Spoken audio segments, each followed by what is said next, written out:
भाजप नेते विनोद तावडे यांनी विरारमध्ये पैसे वाटप केल्याचा आरोप बहुजन विकास आघाडीकडून करण्यात आला आहे। तावडे हे विरार पूर्वेला असणाऱ्या विवांत हॉटेलमध्ये आले होते। त्यावेळी भाजपचे उमेदवार राजन नाईक आणि भाजपचे काही पदाधिकारी हॉटेलमध्ये होते।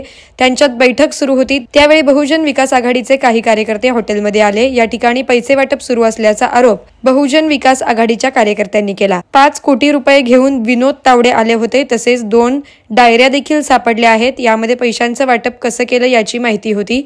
याबाबत सदर ठिकाणी पोलीस पोहोचले आहेत।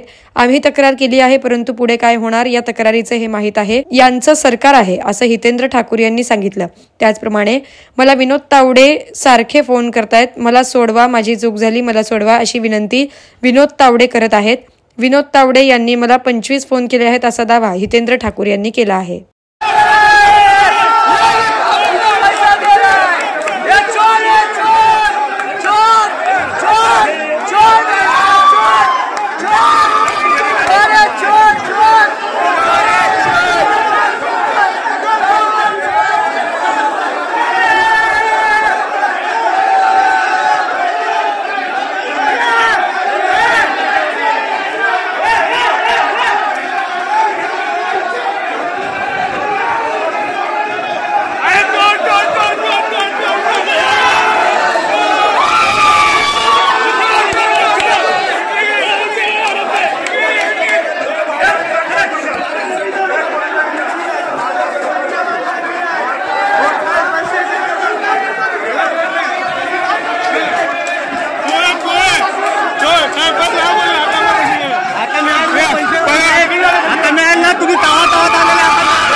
सोलापुरात कोणत्याही लोकेशनवर एनए प्लॉट बुक करा। खास दिवाळी निमित्त मिळवा आकर्षक भेटवस्तू, ईव्ही स्कूटर किंवा अर्धा तोळे सोनं किंवा 50,000चे home appliances. Sun Developers and construction.